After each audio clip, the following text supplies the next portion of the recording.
Okay, I'm in my car. Oops, sorry Mike. I've got my earphones on. What am I doing? I'm going to Gavin's house. He lives up there. I'm just going to drive up. I'm just making sure the mic's working all right. I've got my neutral. It's going to be difficult, this. Right, okay. There's no one coming, so I should be all right. Can you see up there? I'm bound to crash the car or something on the first take of the film. Oh, how have I done that? All trapped, hold on. Oh, fuck me. What a waste of film this is. Fucking hell. The cable's caught.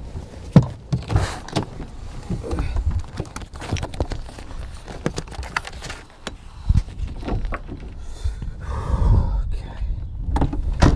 There's the little car. We bought that for this job. Looking good. What's up to the exhaust?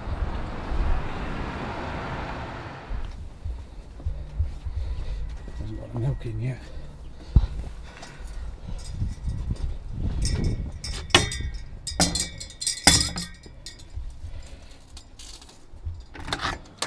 Hey, hello, mate. Cheers. That's your milk. How you doing? I'm alright. What's happened to the car? It's fucked. Is that really fallen off? Yeah. I thought they told you it was a new one. Yeah, I know, but it just fell off. It's just corroded at the back. It's really untidy, which is... You were meant to tidy up Julia with fucking I know, man, but she didn't give me enough time, sorry. I was running around, like, dropping the kids off and everything. By the time I got back, you know, fuck it. How long have you been working out of this room, Gav? About 10 years. What do you mean by working out? Yeah, like actually doing your main recording. Yeah, I've sort of, yeah, pretty much for about 10 years. Shit. Obviously it's not been set up like this. This is the best it's ever been, actually. So what's this board, Gav? Is that like a... I don't, yeah. This is, it's just like a notice board. We had the bailiffs round. So that, obviously that is there. Is that the bailiff's notice? Yeah. Fucking hell, I didn't see that, dude. Man, the amount of money that they've whacked on top, it's like 800 quid. It's now like 1,167. I tell you what, man, that's a plum job being a bailiff. Obviously there's hassle, but... Fucking hell. You get a lot of money. It's they put rubbish, 300 quid on? Yeah. So we've had that. I've got to pay that in 3 weeks. And... is that council tax or...? Yeah, it's council tax. But Judy didn't tell me about it, so I didn't really know. Anyway, so that's that. And the other stuff is like school stuff and calendar and shit. Okay.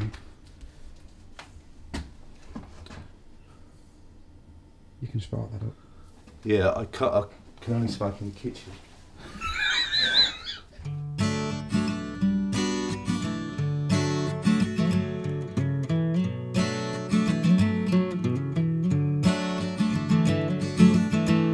I got no colour in my face.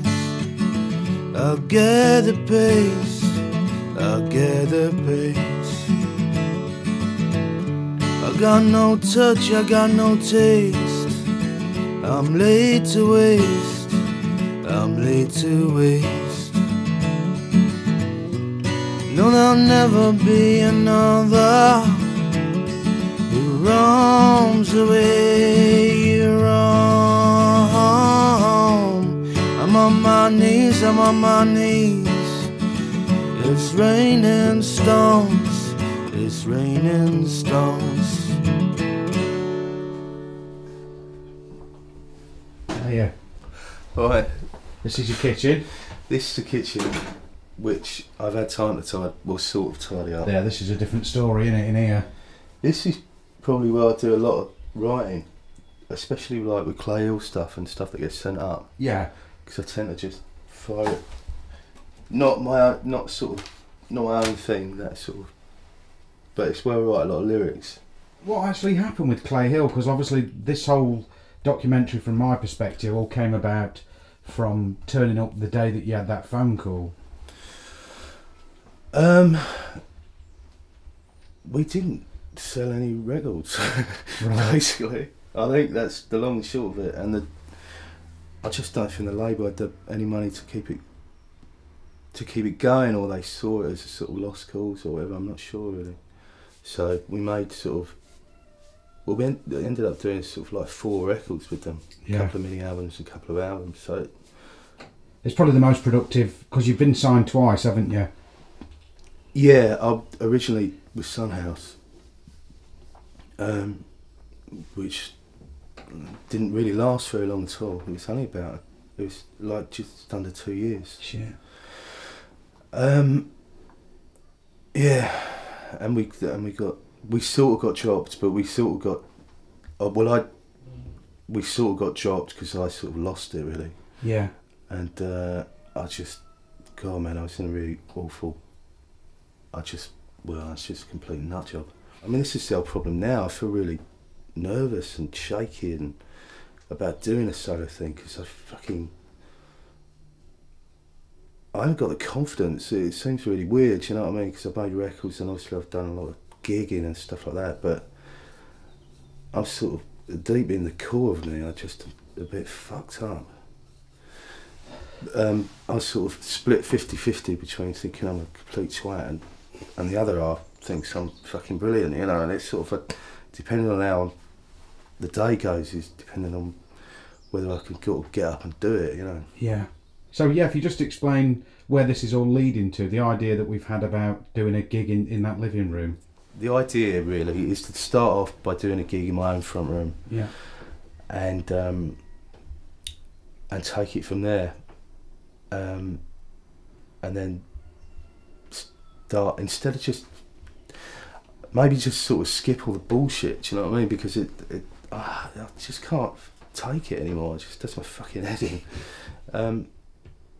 So like if someone, how does it move from one place to the next place? Well, the idea is that whoever, you know, like this first gig, a few people will come and there'll be a few people invited. You know, it probably won't be more than about 15, I would have thought. And then somebody who's come invites you to play at their house, and then we sort of, you know, arrange to play at their house a month later. Could end up, you know, I don't know, in Japan or somewhere, do you know what I mean? Because someone from Japan might come to the gig and go, why don't you come play at my house in Japan? Which would be great. So the whole idea is it's like a tour of people's living rooms? Basically, yeah. So that's the idea. Fantastic. But you know, who knows if I can't do the first gig, that's not going to happen, is it? Lying awake at night thinking of all the living rooms I could have played all over the world. Because yeah, I could have been massive in Bangkok. Fantastic. Okay, well I'll cut it there, Gav. We'll go and try and get that exhaust sorted. Yeah, okay, mate. Yeah. Does it sound any louder? Yeah, check this out, mate. It's really loud, isn't it? I like your coat. It's great, isn't it? Half a daily. Stick a pony in the pocket. I'll get you a lovely deal. I love that tune. You know that one of Funny Fools and Horses? Yeah, baby. Oh, you know what I got, man? This Christmas, the Chaz and Dave Christmas box. I'll play it when I get back. Fucking hell. Fucking calm. I've been living in Stoke now longer than I've lived anywhere. I've been here for over 15 years. But I still feel like weird. Although I don't feel weird, but I feel like set apart. So it's like living in a sort of foreign city, although I sort of feel part of it as well, because all my kids have got like Stoke accents. And how many kids have you got? Michael is the eldest, is 15. There's Jake, that's 12, and Martha, that is 9. They're both brilliant on guitar, the two lads. And I was, you know, thinking back to when I was that age, it just seemed like a sort of another planet and another world, you know what I mean? Actually being able to play the guitar just seemed completely alien, like it was an impossible thing to do. And no one in no one in my family's like musical or anything, so it was only really that, I guess it was only really that everything changed for me, I guess, when my dad died when I was about 18, and I got a guitar then, and I sort of used it to, I don't know, take my mind off it, I guess. And all, yeah, I used the guitar and all them drugs, and to take my mind off it, and I carried on taking my mind off it for like too long anyway, and fried my head. But I did sort of learn. I learned enough to write anyway, which is what I really wanted to do. Do you think that's the beginning of where your songwriting came from, your dad dying, and that depth of emotion that obviously that's, I mean, your songs seem to go right to the root, don't they? And well, I didn't. Did you never used to write before your dad passed away? Like I said, it just seemed completely impossible thing to be able to do. And then but I didn't, because I was such a late starter, I didn't actually realise that I could sing till I was about 22. I mean, it was when I don't know, when we first moved up to Stoke and we first met, I think, I was about 21. And it was then, only just then, that I realised that I could actually sing. And I wrote a good song, and that's the sort of first time it happened. But up until then, I didn't really, I don't know. I was really rubbish. There was a point when Judy was better on the guitar than me. She could only play about 4 chords. Anyway. But yeah, I reckon that's where it kicked off from. I thought, you know, the thing is though, I don't know. There's sort of another place music does take you. You know, it's sort of, I don't know. It's the only thing like it. Well, for me it is anyway.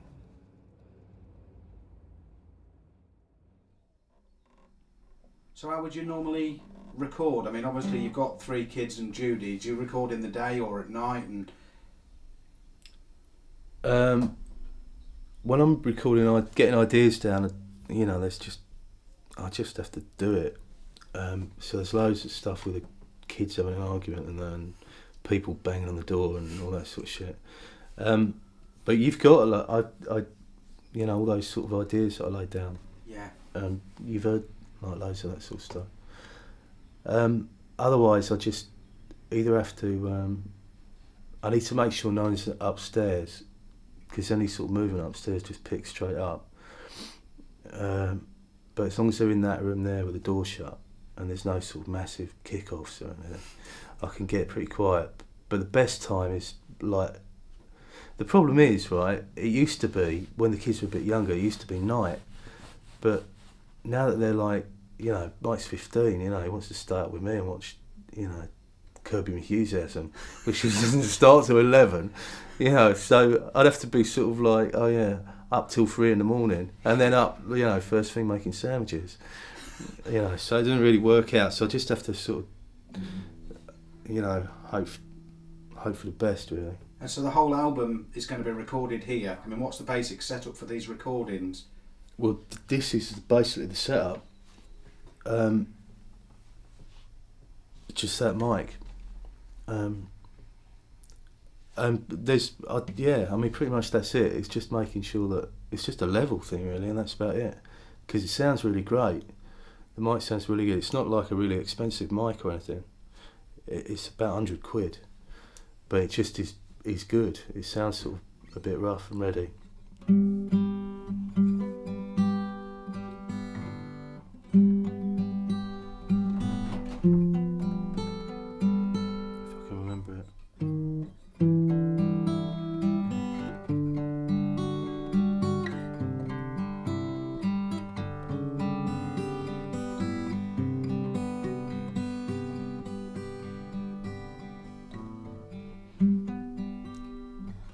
So now you come and claim well, the relief and the grain. There's part of me between renovation.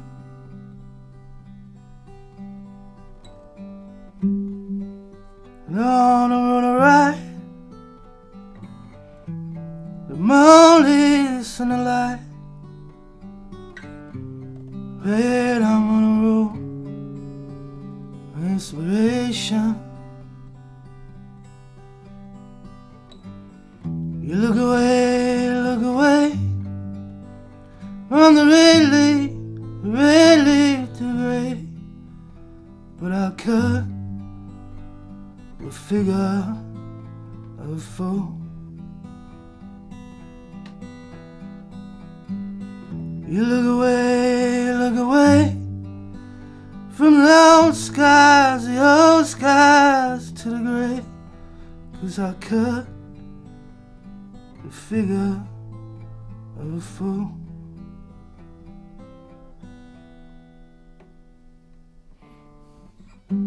That's about. I've not finished writing it yet. Well, in fact, I haven't really written it at all, apart from that look away bit. That's beautiful. Honestly, man, that's absolutely beautiful. So, where are we off to today then, Gav? Obviously, we both know, but yeah, we're off to the place where we first met, which was Alton Towers, and well, around that way. So we're off to Alton and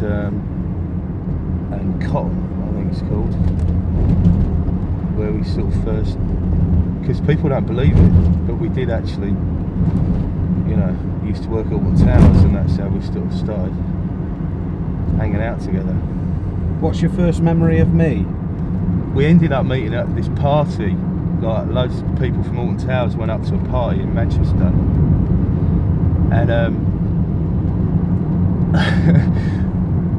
I can't remember the exact thing, but it was skinning up or something, and then we sat out in the garden, and I was like, "Alright mate," and you were like, "Alright mate," and I was like, is this guy taking the piss, or is he genuinely from where I come from? So everything I was saying, you were going, "Yeah, do me a favour, knock it on the end," know what I mean?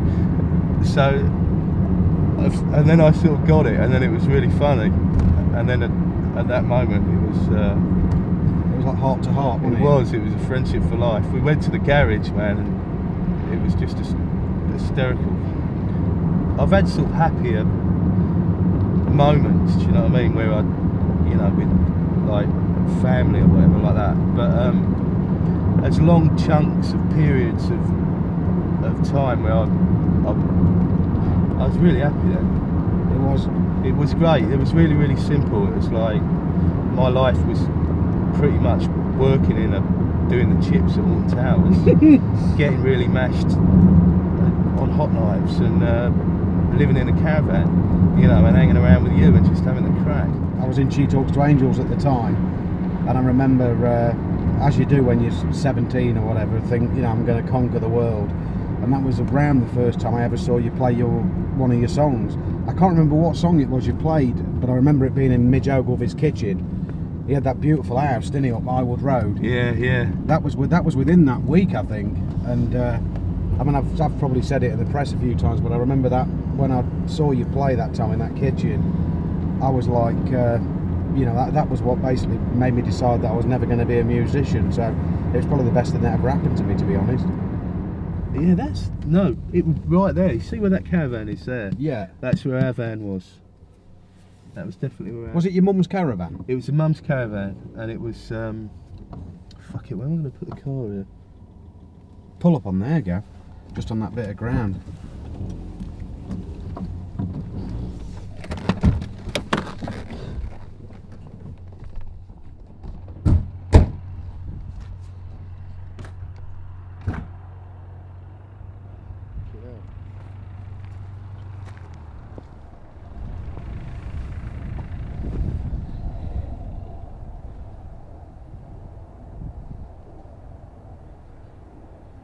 So how long did you live in the caravan? It's about 8 months, and I don't know, man. It's weird, really. Was sort of really naive then.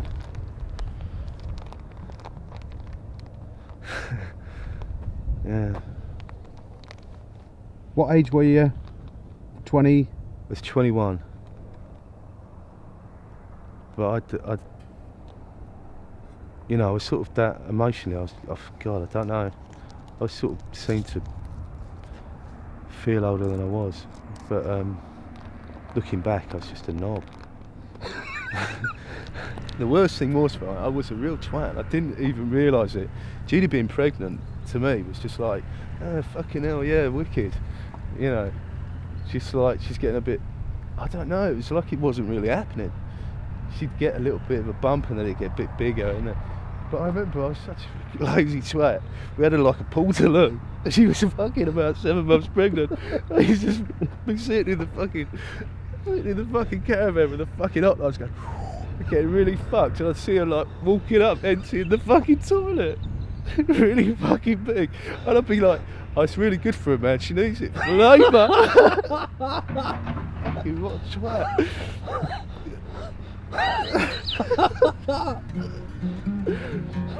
So fucking out of order. It's just like, God, why did you ever stay with me? The fire's up and burning, bees are sweating lust. The mother of my children, sleeping in the cusp. I know the harvest's over and they never came for us.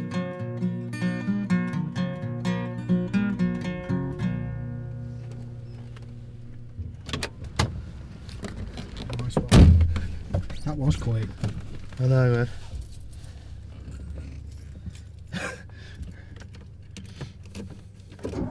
Right then. Oh, fucking hell, I knew you were going to think I did. I don't know how to do the fucking... What the fuck? Shane, what have you done? How did you fucking get up? What? Oh, come on, where's the fucking button for the hazards? Fuck. I did. Is that it? Oh, yeah. You fucker.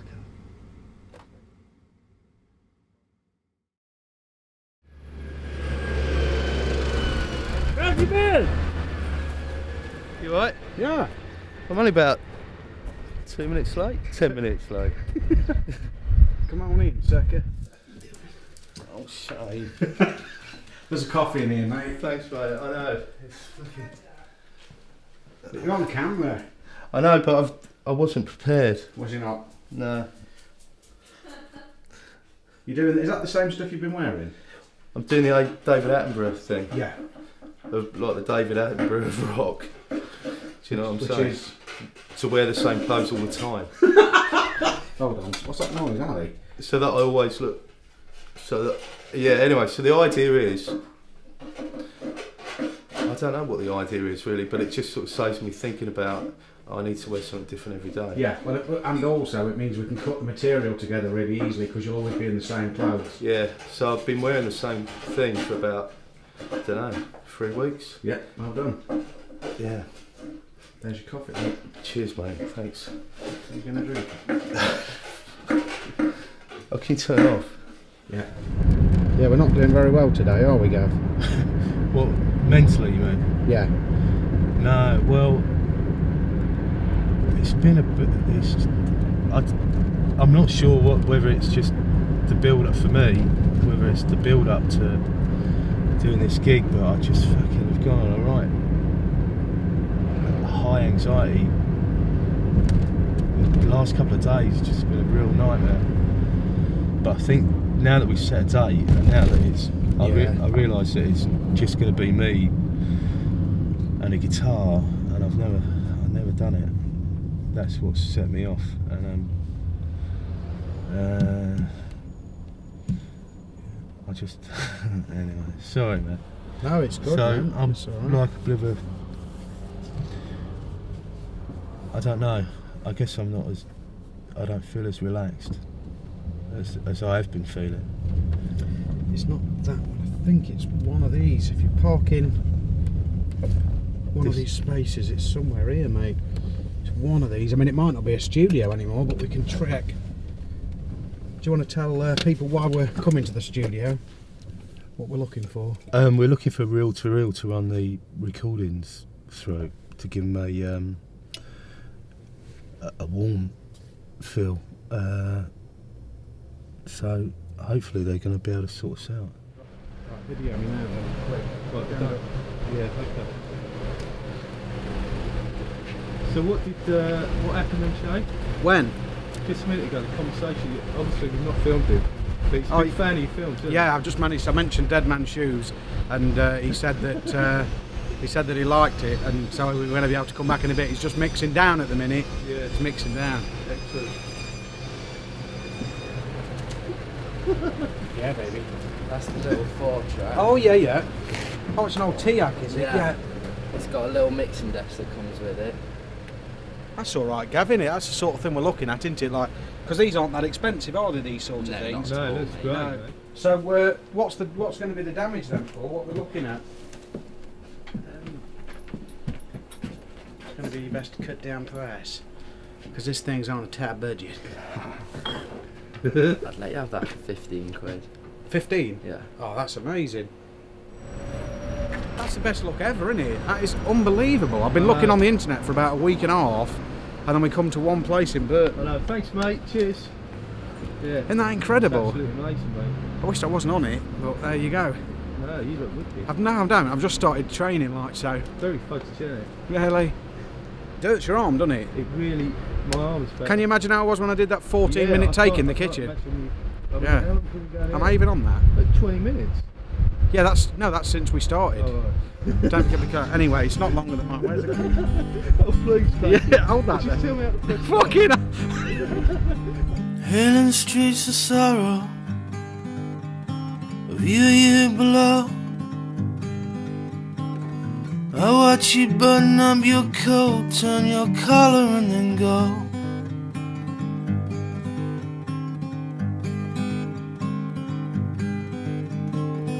I had a dream I was young, sun across my back, way out on the ocean. I had a dream it was mine, the winner of my life, I'd left it far behind.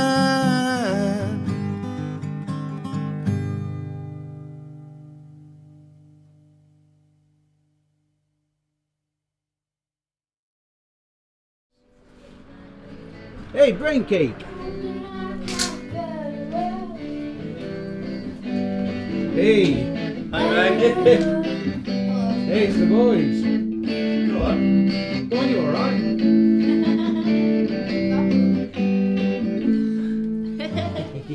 How are you, brain cake? Hey, mate. Cool, how you feeling? You're looking alright. Yeah, I mean, God knows, I'm pretty shaky. Yeah. But I'm just like, I don't know. I'm sort of sick of being scared, really. Yeah. I find it really irritating now. It used to consume me before, but now I just find it like, you know, I don't know. Well, it's an inconvenience, isn't it? It is. It's just really, really annoying. And I've got a few get-out clauses. I've got a few songs that I know just completely backwards, yeah, and are really easy to play. And obviously, like there's a couple of old Sunhouse tunes and one sort of spiritual one that I've got, which is convert the whole audience to yeah, glass. it's not really like that, but it's more of a sort of I don't know. Anyway, so it's good. I should be alright if I completely, because the thing is, I just can't feel my fucking hands. I think it's like I don't know if it's like a fear or adrenaline thing where all the blood goes to your head and body, because I can really feel my arse. It's twitching. But that happened when I got married to Julie. I couldn't feel my hands. Shit. But my arse was twitching. You could sit, I could feel it like going, and it was actually like lifting up and down like that. Oh man, I don't need to know that. Really. Yeah, no, totally. Yeah. Okay, just find a space. Obviously, smaller ones at the front. I can sit on the floor. Sit on the floor, yeah. Good job. You can tell Mike's been to festivals. Okay. Fucking hell, mate. Right. Thank you for coming. I've never ever done a gig on my own before, and basically it's because I sort of fried my head on drugs when I was younger, and it's turned me into like Shaking Stevens. So I am absolutely fucking shitting it actually, but I'm gonna fucking try. But you know, yeah. Anyway, so I'll just thank you, son. Okay.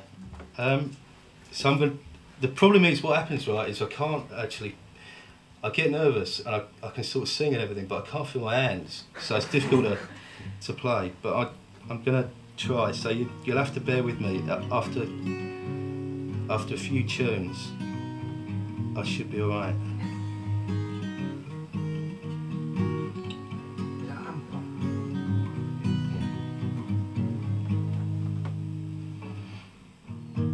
Open up the windows, I'm reeling in the heat. Oh, fucking hell. It's okay. Sorry, man. Take your time, Gav, it's cool. I'm going to have to do something else. Right, this is fucking cringy. Okay. Don't you worry, mate. Fuck this.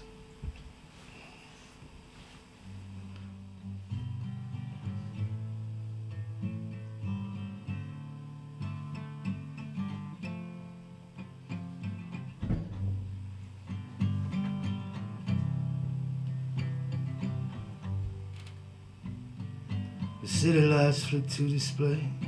Bang, there goes another day. The believers in the basement, they are singing songs about a way to be reborn and regenerate. But none of this communicates to me.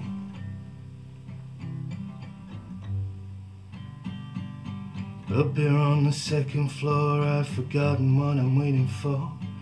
A friend, a brother, mother, woman, maybe. But I have all these in this so fade, emotionless and considerate to me. And it's a hard song, a hard song. It's been beating on my back. It's a hard sun. It shines its light on me. It's a hard sun that's been beating on my back. It's a hard sun. It shines its light on me.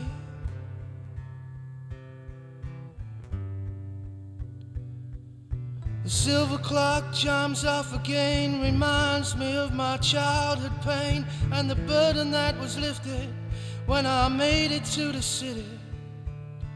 Disillusioned and full of hate, but a member of the mother state and free.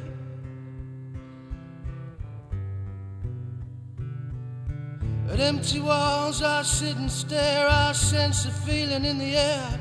In the throes of thought I wonder, can I make it on my own? But deep down in my heart I know that I ain't never ever going home. And it's a hard sun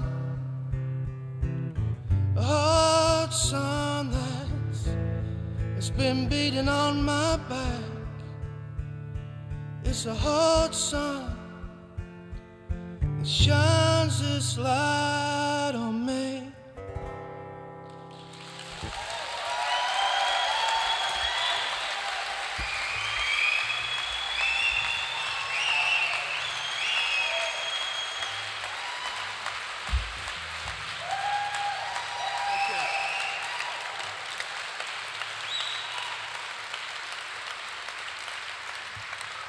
Thank you very much. So, we were going to go off and then do an encore, but I think we're just going to stay on. So, yeah.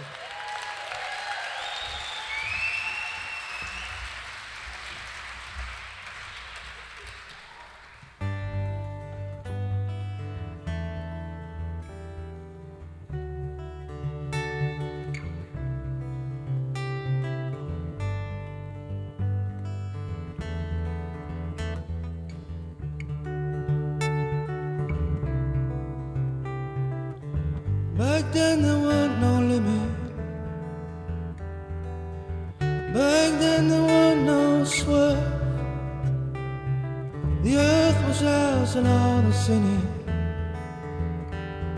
as long as we could hold our nerve. Back then the heavens opened. Back then there weren't no sail. The sky was ours and each star in it, as long as we could hold our ground. We were wild, wild, and that's our nature. From the tip to the sail around. We were wild, wild, could not distinguish the room from the measured bound. We had it all. Oh, we had it all. But it's worth nothing now.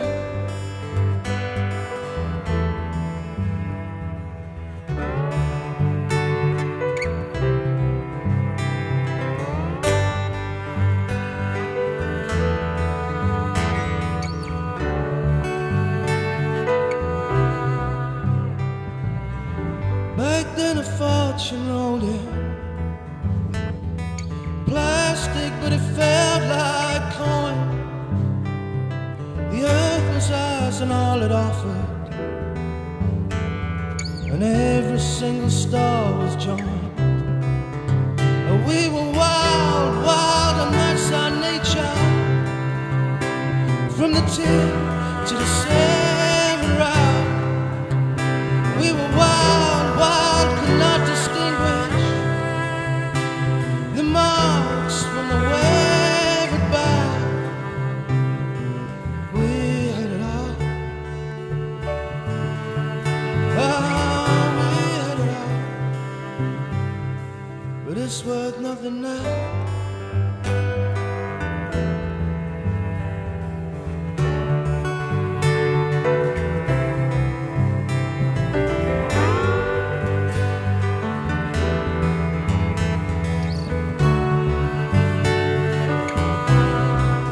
Take me away. Will you take me away?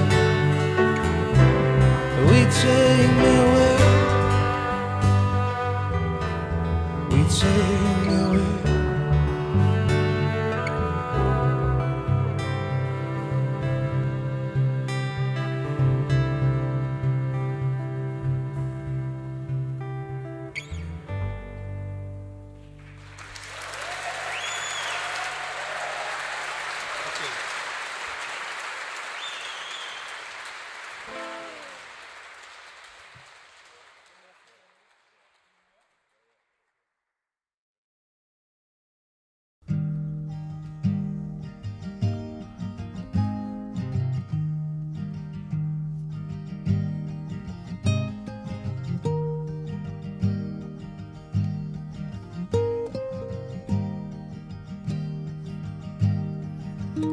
We ain't over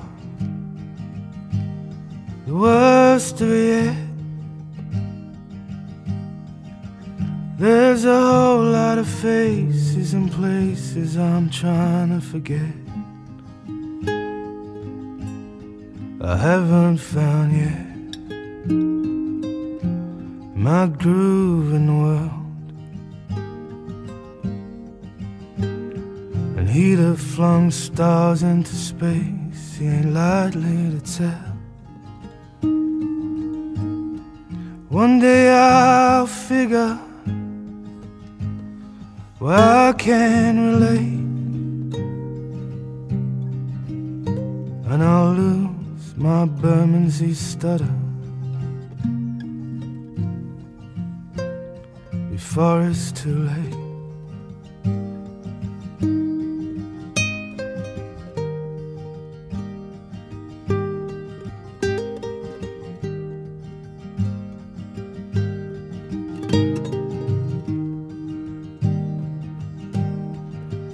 I'm alone with my hopes and my scars.